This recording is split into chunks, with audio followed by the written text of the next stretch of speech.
Allez, je vais passer sur l'analyse technique, les gars. Pas mal de choses à vous présenter. Hop. Je vais passer assez vite hein, sur la partie analyse technique parce que j'en ai beaucoup parlé sur le live avec Mickaël dernièrement. Hop. Donc là, je vous ai remis la dominance du BTC en pourcentage. Donc on voit que on suit notre cours, hein, d'accord, hein. Je vous avais dit qu'il n'y avait rien de bearish pour l'instant sur cette charte. Et pour l'instant, c'est toujours la même chose. D'accord. Là, on a une petite mèche, mais globalement, il n'y a pas de raison que ça ne continue pas d'augmenter. Pour moi, on va aller toucher les 66%. Donc évidemment, bah, tant que ça ne s'améliore pas d'un point de vue macro, pas d'ajout de liquidité, pas de fin de QT à l'heure actuelle, on ne peut pas s'attendre à avoir une baisse de la dominance du Bitcoin. Enfin, je ne vois pas pourquoi on aurait topé à ces niveaux-là, sachant qu'en plus, sur le cycle d'avant, c'est ça aussi qui est important, hein, le cycle d'avant, on est venu taper les 73%. On a quand même une vraie dynamique hein, sur la dominance quand même, hein, sur le long terme. Regardez, hein, le cycle de 2017-2018, on a eu une dominance du Bitcoin qui était à 95% au plus haut, enfin 100% au plus haut, mais après, avant que ça baisse, c'était 95%. Ensuite, le cycle d'après, 2020-2021, on a eu le plus haut, c'était presque 74%. Et là, aujourd'hui, on en est à 63%. La dynamique aujourd'hui qu'on a d'un point de vue structurel, technique sur la dominance, c'est quand même une tendance baissière avec des points hauts de plus en plus bas, d'accord? Une tendance baissière. Donc pour moi, ce à quoi je m'attends, à part dans le cas d'un Black Swan, mais c'est d'avoir une dominance du Bitcoin qui toperait en dessous des 74%, d'accord? Donc à voir si on va toper vers les 66 ou si finalement bah, ça va faire comme ce qu'on a eu jusqu'à maintenant, on va le transformer en support et puis après on va aller retaper la borne supérieure, on verra. En tout cas, moi le scénario le plus probable, c'est que on ait une dominance qui tope en dessous des 74% pour garder en fait ce qu'on a connu jusqu'à maintenant, c'est-à-dire une dominance du Bitcoin qui perd des parts de marché au fur et à mesure des cycles, parce qu'il y a de plus en plus d'alt, et puis le Bitcoin perd des parts de marché au fur et à mesure du temps. Et surtout, on a une baisse des rendements sur le marché crypto. Ça aussi, c'est une réalité qu'on connaît depuis le départ. C'est-à-dire une baisse des rendements, une baisse de la volatilité et une baisse globale de la dominance du Bitcoin. Et avec des cycles qui sont beaucoup plus lourds, beaucoup plus difficiles à faire évoluer. Et je pense pas que ce sera différent. Et après, là, tu as deux écoles. Tu as des gens qui vont dire, bah, finalement, la dominance, elle va faire qu'augmenter et elle va jamais baisser. Et puis, tu en as d'autres, un peu comme moi, qui pensent que finalement, c'est juste un petit peu retardé et qu'il n'y a pas de raison. Il n'y a jamais eu un cycle dans toute l'histoire de la crypto où finalement, la dominance du Bitcoin, elle est toujours restée de manière importante. Elle n'a jamais baissé. Voilà. Donc, on verra. Est-ce que cette fois-ci, ce sera différent? Moi, je ne pense pas. Et je pense qu'il y a un moment donné, ça va baisser. Et quand ça baisse, bah, évidemment, faudra prendre des profits. Il faudra comprendre que ça ne sera pas quelque chose qui va rester indéfiniment parce que bah, à chaque fois, on a des augmentations, il y a des baisses, etc. Simplement ici, là où c'est différent, c'est que là où avant, on avait un top beaucoup plus tôt sur la partie Bitcoin parce qu'il y avait déjà une fin de quantitative tightening, une fin, et puis un lancement aussi de l'impression monétaire et des taux bas, ce qui fait qu'en fait, rapidement, on pouvait atteindre un bottom et rapidement, on pouvait avoir une alt season qui arrivait sur le marché crypto. Là, en l'occurrence, on n'a pas eu tout ça. D'un point de vue structurel macro, c'est quelque chose d'assez différent. Donc, bah, on le paye en fait avec une mort lente et douloureuse sur la partie alt et une dominance du Bitcoin qui augmente. Mais est-ce que cette dominance, elle va continuer d'augmenter jusqu'à revenir à 100% du market cap sur la partie crypto, comme veulent bien le penser croire les Bitcoin Maxi? Je ne pense pas. Et moi, ce que je pense, c'est que pour l'instant, sur le court terme, il n'y a rien de bullish sur la partie alt. Mais à un moment donné, quand tout le monde crie en disant c'est Bitcoin Maxi, c'est Bitcoin Maxi, en général, et à chaque cycle, c'est la même chose, en général, ça se retourne. Donc, on verra. On va suivre tout ça ensemble. Autre chose que je voulais vous présenter aussi, c'est la moyenne mobile. D'accord? La moyenne mobile, je vais me mettre en monthly. Mince, alors j'ai mis en 3 mois. Je vais me mettre en monthly. Hop. Sur la partie Bitcoin. Donc là, je vous ai mis le graphique du Bitcoin en dollars. D'accord? Sur un mois. Donc c'est en monthly. Et je vous ai mis tout bêtement la moyenne mobile sur un an. D'accord? C'est une moyenne mobile là, sur 12 mois. Et on voit que là, depuis le début, ça a quand même joué énormément le rôle de support. On est venu plusieurs fois la toucher, cette moyenne mobile sur un an. Il y a eu des mèches, d'accord? Des moments, on est venu un petit peu en dessous, on est venu titiller. Là, c'est pareil, c'est pareil. Mais pour l'instant, c'est une zone qu'il va falloir pour moi tenir parce que si on arrive à clôturer en dessous de ça, c'est quand même aussi un fort signal baissier, d'accord? Il faudra regarder après en weekly et tout ce que ça pourra donner. Mais globalement, là, pour l'instant, on est quand même sur une moyenne mobile sur la partie Bitcoin qui montre que pour l'instant, on est sur une période d'indécision. Une correction uniquement sur la partie Bitcoin qui est classique, hein, parce que une correction là, comme celle qu'on a eue jusqu'à maintenant, c'est-à-dire une correction de 30% sur Bitcoin, je vais dire, on en a connu plein, hein, des périodes de correction. Et puis même bien pire que ça, hein. Si on prend le cycle de 2020-2021, là, la correction qu'on avait eue entre avril et mai, c'est une correction de plus de 50%, hein, 55% sur le Bitcoin pour ensuite repartir à la hausse, d'accord, hein. Et des corrections comme ça, vraiment, on pouvait regarder. On en a connu plein, hein, des 20-30% de correction sur le Bitcoin, même en bull run. Bon, c'est normal. Voilà, c'est quelque chose qu'on a attendu. Là où ça fait peur, en fait, c'est sur la partie alt, où les alts, sur cette période-là, avaient déjà eu l'occasion d'augmenter sur 2020-2021, surtout sur 2021, même quand il y a eu la correction du Bitcoin, alors que là, aujourd'hui, bah, en fait, les alts, clairement, aujourd'hui, n'ont pas eu l'occasion de faire grand-chose. Donc, on voit là, on est quand même sur une moyenne mobile à 1 an qui, pour l'instant, joue le rôle de support. Et moi, il y a ce niveau-là que je regarde, qui est en fait en lien avec le précédent ATH. Et tant qu'on est au-dessus et qu'on ne vient pas clôturer en dessous en fait, du précédent ATH en weekly et en monthly, je garde quand même enfin, je reste quand même assez positif sur la partie crypto Bitcoin parce que je me dis que pour l'instant, on reste dans la correction sur ce qu'on a connu jusqu'à maintenant. Sur la partie alt, c'est différent parce que c'est vraiment ce qu'on a besoin, c'est vraiment la partie ajout de liquidité et avoir envie de prendre des risques. Et pour l'instant, c'est pas le cas. Donc sur la partie Ether, on est toujours dans un range, hein. Là, je me suis mis en monthly en dollars. Bon, bah, on est dans un range là entre les 1000 balles et les 4000. Alors c'est quand même un gros range, hein, d'accord. Il y a une grosse indécision aujourd'hui sur la partie Ether et sur la partie alt. Et tout ça, c'est lié en fait au quantitative tightening, et aux liquidités aujourd'hui qui sont pas propices aux actifs risqués. Je vous le remontre. Là où on a eu la fin du quantitative tightening, on a quand même eu encore une baisse sur la partie alt et sur la partie Ether. Ensuite, injection des liquidités, explosion à la hausse. Et là, depuis 2021-2022, on n'est que en quantitative tightening, pas d'ajout de liquidité sur la partie macro. Au niveau aux États-Unis, d'accord. Quand je parle du quantitative tightening, c'est aux États-Unis. Mais d'un point de vue global, on a quand même des ajouts de liquidité. Mais globalement, voilà, on voit que là, ce qui serait normalement pricé, ça serait une fin de QT sur juin. Donc, on verra. Est-ce qu'on va atteindre un bottom à partir de ce moment-là? Je pense pas forcément en dollars, parce qu'en général, même quand on a une fin de QT en dollars, ça baisse encore. Enfin, on voit par le passé, hein, ça a baissé, d'accord. Par contre, sur la partie alt par rapport à Bitcoin, c'est en généralement là où on atteint un bottom. La dominance de l'Ether en pourcentage, elle est catastrophique. Le graphique, là, il est catastrophique. J'ai pas grand-chose à dire là-dessus, hein. On a atteint les mêmes niveaux que le bottom qu'on avait atteint lors du cycle précédent quand l'Ether il était à 70 balles. Voilà. C'est à peu près pour vous donner un ordre d'idée en termes de dominance aujourd'hui. Non seulement l'Ether n'a pas bien performé, mais en plus il a perdu des parts de marché avec d'autres projets comme Solana et tout ce qu'on vous a expliqué jusqu'à maintenant. Et quand on prend la dominance de l'Ether, enfin l'Ether par rapport au Bitcoin, d'accord. Regardez, on est sur les mêmes niveaux d'Ether par rapport à Bitcoin que ce qu'on avait eu en fait en 2019, voire même sur les niveaux de prix qu'on avait en 2016. C'est quand même assez fou de se dire que là, on arrive sur des niveaux de prix qu'on avait en octobre 2016 sur l'Ether par rapport au Bitcoin. D'accord. Après, on a vu ce qui s'est passé. Il y a eu une baisse, il y a eu une superbe augmentation. Et pour l'instant, jusqu'à présent, on est toujours sur une structure haussière, c'est-à-dire des points bas de plus en plus haut. Là, on le voit, on est toujours sur une structure long terme haussière. Mais là, on se rapproche dangereusement d'une clôture, peut-être en mensuel, proche du plus bas du cycle précédent. Donc, on va voir. Pour l'instant, on a encore un peu de marge. Mais si on vient clôturer en hebdo et en mensuel en dessous de ces niveaux-là, là, c'est ce que je disais, c'est la structure long terme de l'Ether qui pue.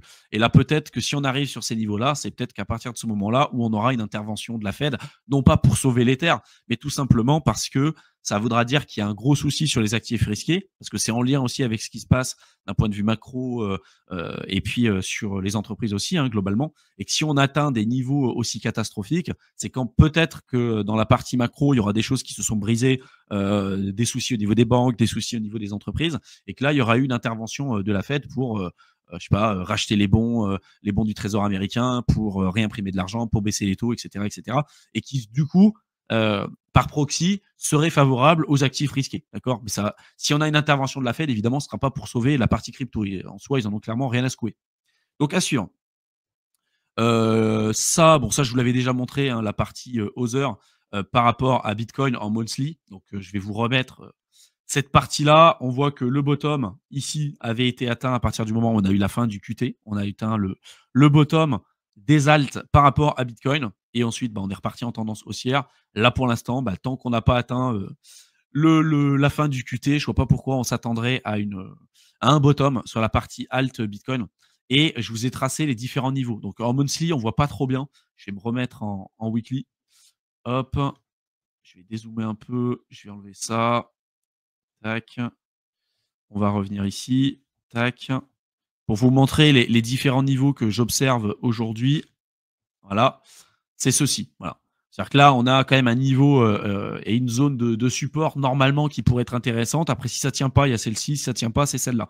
Pour toujours garder cette même structure haussière qu'on a des alts par rapport à Bitcoin, d'accord? Parce que là, c'est pareil que la charte Ether Bitcoin. On est toujours sur une très grosse structure haussière, d'accord? Avec des points bas de plus en plus hauts et des points hauts normalement de plus en plus hauts. Mais pour garder cette structure-là, il faut qu'on garde au minima ce seuil-là. D'accord. Si on vient clôturer en dessous, comme pour la partie Ether, là, la structure long terme des alts par rapport à Bitcoin, faudra s'interroger. Pour l'instant, c'est pas le cas. Quand on regarde le total market cap en excluant le Bitcoin, donc en weekly, c'est la même chose. Donc là, on se rapproche de cette zone que je vous avais dit qui était intéressante. Donc, je vous ai tracé les différentes zones de support. Pour l'instant, rien de nouveau par rapport à ce que je vous ai dit il y a quelques semaines en arrière et puis même la semaine dernière. Hein. On suit son cours. Pas quelque chose de bullish pour l'instant, mais il va falloir suivre cette zone-là. Pareil, quand on exclut le Bitcoin et l'Ether, là, on voit que le Bitcoin a très bien tenu, mais la partie Bitcoin, Ether, c'est moyen. Donc là, si on exclut le Bitcoin et l'Ether, on est toujours bien au-dessus de ce plus bas-là et de ce plus bas-là. Donc pour l'instant, on reste toujours sur une tendance haussière et donc toujours sur une partie bull run pour moi. Là où il y a un vrai questionnement, c'est sur le top 10 des alts. Et c'est eux qui ont le plus dérouillé, c'est ce que je vous disais. Si on prend le total market cap en excluant le top 10, pardon, c'est-à-dire je dis le top 10 qui a le plus dérouillé, c'est pas vrai. C'est-à-dire que le top 10 a été plus résilient que les autres types de crypto qui ne faisaient pas partie du top 10. Là, en l'occurrence, c'est on prend le market cap et on exclut le top 10 des cryptos. Donc, c'est tout ce qui ne fait pas partie des plus grosses cryptos. Et c'est elles, en fait, qui ont le plus dérouillé, d'accord, depuis le plus haut par rapport aux autres. Hein. Les autres, on voit qu'on est clairement toujours dans la même structure tendance haussière, qui ont été quand même pas mal résilients par rapport à la baisse. Mais là, ici, on voit quand même que tout ce qui est hors du top 10, globalement, ont pris une très, très grosse déculottée depuis décembre 2024. Hein. La baisse qu'on a eue là, c'est en quelques mois. Hein. D'accord, hein. Regardez, hein, la baisse qu'on a eue juste ici, 58% de correction, ce qui est normal aussi en bull run. Hein. Ce que je vous présente là, c'est des chiffres et des informations qui sont normales en bull run. Et regardez, comme par exemple ici, hein, on en avait connu une autre là, la PAF, et ici, 58% de correction. Pareil, vous voyez, hein, 58% de correction, ça a duré 147 jours. Et ensuite, on est reparti à la hausse, on a redépassé la TH. Là, on revit exactement la même chose. On a eu 58% de correction. On verra si c'est le bottom, peut-être un petit peu plus, 58, 59% de correction. D'accord? Pourquoi pas après redépasser le précédent ATH. Mais là où en fait c'était intéressant, c'est que le top qu'on a eu jusqu'à présent, le top local qu'on a eu sur la partie alt en dollars, c'était le top du plus haut du cycle précédent. Donc ça me paraît assez étrange de se dire que le cycle est terminé, alors qu'à chaque fois, regardez, hein, par rapport au cycle d'avant, le top qu'on avait eu, il était là. Regardez, le plus haut, il est quand même bien plus haut que le plus haut du cycle précédent, quoi. Et donc là, ça me paraîtrait quand même assez étonnant qu'on ait un cycle qui s'arrête ici avec un cycle qui s'arrête là et qui termine dans les oubliettes, sachant que là, la structure long terme, pour l'instant, n'est pas cassée et qu'à chaque fois, on avait quand même un dépassement de l'ATH. Pour moi, ce qui bloque aujourd'hui, c'est l'ouverture des vannes. Et dites-vous qu'à partir du moment où il va y avoir l'ouverture des vannes, là, ça augmente très, très vite, très, très fort. Et là aussi, un graphique que je voulais vous présenter, c'était celui-ci. La partie Bitcoin dominance par rapport à l'USDT, enfin en ajoutant donc la dominance du Bitcoin plus la dominance de l'USDT plus la dominance de l'USDC. Par le passé, ce niveau-là, là, quand on additionne ces dominances-là, on avait atteint un top à 76% et puis une zone de résistance juste ici. D'accord. Là, on commence à atteindre, et c'est à partir de ce moment-là où on a eu après une baisse de la dominance du Bitcoin, des alt et tout, parce que on a eu un top sur la dominance et on est parti en alt season. D'accord. Là, on se rapproche et je vous avais dit que lorsqu'on était là, je vous avais dit le scénario le plus probable, c'est qu'on augmente. Pourquoi pas qu'on fasse des mèches au-dessus, hein. On verra un petit peu ce qui va se passer. Mais en tout cas, je pense qu'on avait besoin d'aller toper sur ces niveaux-là pour revenir sur les mêmes niveaux que précédemment. pour qu'on ait un top peut-être potentiel sur la dominance du Bitcoin et des stablecoins au profit de la partie altcoin. Donc pour l'instant, on n'y est pas, mais on se rapproche de cette zone, ce qui est plutôt rassurant pour le moment. Et il y a un autre graphique, je ne pense pas que vous l'ayez vu ailleurs, mais qui est pour moi super intéressant à suivre et que j'ai découvert là très récemment. Alors, pour que vous puissiez le comprendre, faut que vous sachiez ce qu'est le VIX. Donc le VIX, c'est un indicateur de volatilité. D'accord. Plus on va avoir le VIX qui s'excite, plus ça veut dire qu'en général, on est sur des niveaux de variation sur le marché et des niveaux de panique qui sont importants. Quand le VIX explose, c'est qu'on est sur des niveaux de panique qui explosent les plafonds. Ça a été le cas, vous pouvez regarder les niveaux qu'on avait eu par exemple juste ici. Les plus importants qu'on avait eu là, c'était en mars 2020, d'accord, avec le Covid.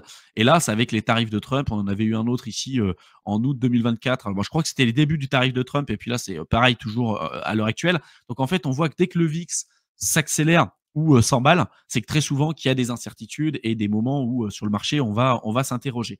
Donc, il y a un graphique que vous pouvez sortir sur la partie crypto. Et ça, vraiment, ça vous donnera un alpha qui est super. C'est la partie Bitcoin VIX. Il n'y a personne qui le présente vraiment, cet indicateur. Pour autant, il est quand même monstrueux. D'accord. Alors, je vous ai mis du coup le ratio entre le Bitcoin et le VIX en weekly. D'accord. Et là, on voit quand même que c'est un graphique qui tient depuis 2015. D'accord. Alors, on verra si ça continuera de tenir dans les prochaines années. Mais en général, pendant un cycle, il peut y avoir un black swan ou des moments où il va y avoir des incertitudes et des moments où ça peut être intéressant de recharger. Historiquement parlant, à chaque fois qu'il y a eu le VIX qui a explosé à la hausse, c'est-à-dire une période où il y a une incertitude super élevée, le Bitcoin a démontré quand même sa résilience et à chaque fois, on va venir toucher cette borne de support. Si vous aviez acheté historiquement parlant ces bornes de support-là, ici, là, là et là, vous étiez sur des niveaux d'entrée sur le Bitcoin qui étaient juste super pour la vision long terme.